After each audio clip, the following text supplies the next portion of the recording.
Hey, ladies and gentlemen, the doctor is in the house. Welcome, everybody. It's a pleasure to have you today for the 595th episode and counting. This is Dr. Ron, host of Dr. Ron, Unfiltered, Uncensored, your go to podcast for medical news that you can actually use. We dive into the world of alternative and holistic medicine where science meets wellness. Stay informed, stay empowered, be ready to take charge of your health. No fluff, no filters, just practical tips, insightful discussions, and real solutions for a healthier you. The unadulterated truth here on Dr. Ron, Unfiltered, Uncensored, because your health, ladies and gentlemen, deserves the truth. And as I say, I welcome you with an attitude of gratitude. And in a world where medical error is one of the leading causes of death, you better do your own research and not get caught up in the business model of drug companies who don't actually cure diseases. You know what? If they did, they would lose customers. They want you coming back. They just want to put paint over the rust, not cure the rust. So let's be like Socrates and think. The psychological operations are going to keep going. And what they aim to do is stop you from critically thinking and asking questions. Socrates told people, I cannot teach anybody anything. I can only make them think. And that's where we want to go. So welcome. And today we're going to talk about tiny toxins, microplastics. I'll give you some practical tips about this. I've been wanting to talk about this for a while, and I know listeners, I've been wanting to tell you about Ozempic, but that's going to have to wait because more and more things are coming out, and we want to do just one complete show with that. So microplastics, they are tiny plastic particles. They're less than 5 millimeters in size, and they're everywhere. They're in our water. They're in our air, our food, even now inside our bodies. So let's explore where they come from, how they enter our systems, their potential effects on our health, and some steps we can take to minimize exposure. So let's get started. So what are these things? What are microplastics? Microplastics are created from the breakdown of larger plastic products or are manufactured as microbeads. And these beads are found in cosmetics, toothpaste, and other products. So let's break it down. There's two types. Primary microplastics. These are intentionally manufactured like microbeads in exfoliating products and skin products. There's secondary microplastics. These are formed when larger plastics degrade in the environment. A common source would be single-use plastics, synthetic clothing fibers, tire wear, even paint. So you ask, why does this matter? Why are we talking about it? Because microplastics do not biodegrade and they accumulate in our ecosystems, in our food chains, and now in our bodies. You say, well, Doc Ron, how do they get into our body? Well, they get into our bodies by ingestion. They are found in bottled water, in tap water, seafood, salt, and food products. Farmed fish, and particularly in farmed fish, they often consume microplastics that are present in their feed or in their aquatic environment. And then what? They are passed on to humans who consume them. A 2019 study estimated that we consume tens of thousands of microplastic particles annually. And we can inhale them. Airborne microplastics are present in household dust and in the urban air.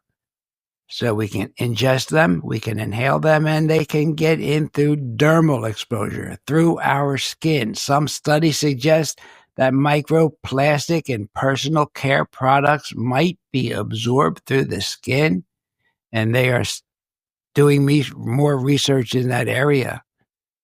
So why should we be concerned? Well, this is a health program where we give you information you can use. The health implications of microplastics are, number one, inflammation. Have you heard me say that a million times on this podcast? The basis of most chronic diseases, inflammation. Microplastics can trigger immune responses and lead to inflammation. They cause oxidative stress, a key driver of chronic diseases. Endocrine disruptors. Many microplastics contain a chemical called BPA and phthalates. They are known to interfere with hormone function. They act like estrogen in the majority of cases. This disruption can impact fertility, metabolism, and even brain development. And research is suggesting connections to cardiovascular issues, neurodegenerative conditions. We're talking about Alzheimer's and Parkinson's mainly, and metabolic disorders. We're talking about diabetes, cancer, heart disease, and others, just to give you an idea of the medical effects that these microplastics have. And what have I said since the beginning of COVID? If you have a superior interior, you have a great immune system. But guess what? The gut microbiome is disrupted by microplastics. They alter the gut microbiota, which is critical not only for immunity, but also for digestion and now mental health. And maybe we should be talking more about the gut-brain connection. Though there's a connection between the gut, and the brain. Just like as we have a leaky gut syndrome, we can have a leaky brain syndrome from the gut. And what else? Well, these microplastics, according to studies, can penetrate tissues, enter our bloodstream, and even reach organs, including the brain and placenta. Now, to put this in some perspective, microplastics range in size from a few millimeters down to nanometers, making them comparable in size to viruses like SARS-CoV-2, the COVID-19 virus. This tiny scale allows them to infiltrate biological barriers in the same way that viruses penetrated. That's why masks were useless. Many studies, ladies and gentlemen, are in the early stages, so we're still learning about the full effects on human health.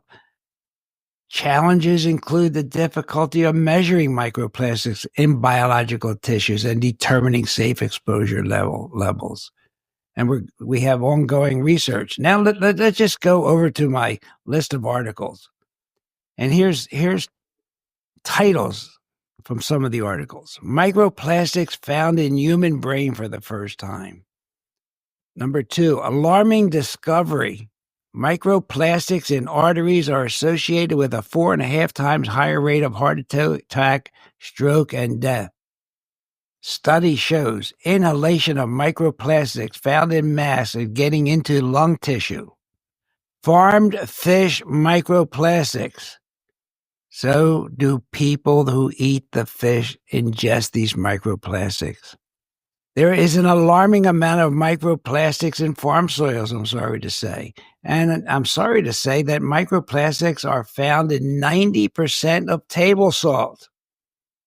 I don't know what to advise you, because I have read studies that it is even in the Himalayan salt that myself and family use. So I have to do some more research on that to find out what the best salt is for you to use. I'm just looking through this study real quick. No, it doesn't give me a brand to use. So they're just the studies that are in front of me. So microplastics, we have to be aware of them. And we have to be, just like with drugs and cancer, most cancer treatment is putting paint on rust. But we have to get to, in order to clean up our oceans and clean up ourselves, it's futile unless the global production of plastics is sharply reduced. So, as with everything, with a diagnosis for your illnesses, we have to get to the root cause. We have to take the splinter out. In the meantime, what can we do? Well, we can reduce our exposure. Use glass or stainless steel instead of plastic for food storage. Have a good water filtration system in your house, so at least you know the water you get at home is not full of microplastics and the other damaging products. Avoid products that contain microbeads, and they are mainly found in cosmetics. Choose natural fibers over synthetic when you're buying clothing. And boil tap water if you don't have a filter. And if you do have a filter, it's not a bad idea to boil your tap water, filter it, because that will reduce the micro and nanoplastic contamination. There are studies out there that show that boiling water can remove 90% of the particles. So let's advocate for bans on single-use plastics and microbeads. Let's encourage manufacturers to reduce plastic use and develop biodegradable alternatives. And let's raise everybody's awareness. Someone sent me a picture of a piece of clothing with a tag on the inside that reads, "Releases microplastics during washing." Okay, so look for those tags and avoid that clothing. And as I say, they're finding these tiny plastic particles in human brains. God, that's scary. So we get it by ingestion and breathing and through our skin. It comes in through our nose. And remember, these plastics do not biodegrade. They keep just getting smaller and smaller over time, contaminating everything. And don't think staying indoors is any help. You're exposed to more plastics when you're inside. I won't go into all the polypropylene found in bodies. I mean, there's study upon study, ladies and gentlemen. So this nose to brain pathway, we have the nose to brain, we have the gut to brain. Is it any wonder we're seeing so many neurodegenerative diseases these days? Now, let's not forget one thing, and I saved it for last because I don't want to scare you about it, but some of these plastic particles and these additives in plastic are carcinogenic, and they, as I said, they are also endocrine disruptors. And they're basically released when plastics are heated, such as in the microwave. So sometimes, we're getting people complaining of some weird brain disorders or mood changes. Well, the physicians today are going to have to think of these non-digestible microplastic particles.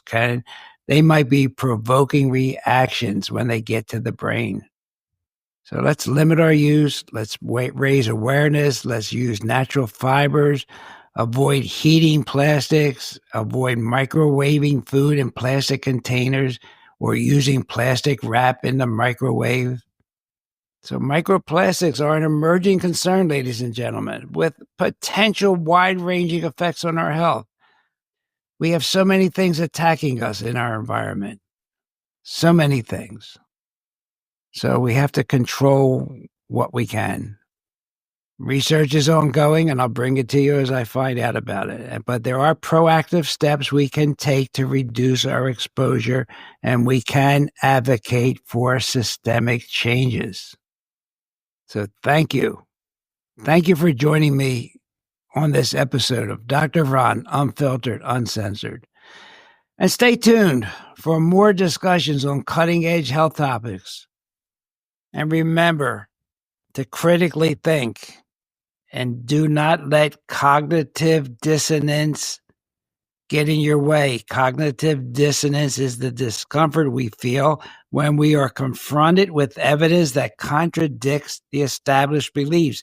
And the established belief system is being thrown at us on television and on media using different so-called experts to give their side of the story and try and get that and only that side into your brain. And then when someone comes up with saying, well, microplastics can cause Parkinson's disease. You say no. Well, you've been brainwashed by watching the television, been watching what with big pharma and the industrial complex is throwing at you.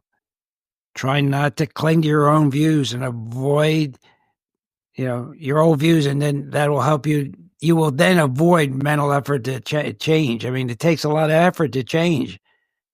Be aware of it anyway. Be aware that we have to change our attitude sometime. Be a wellness warrior. It's crucial and it's necessary.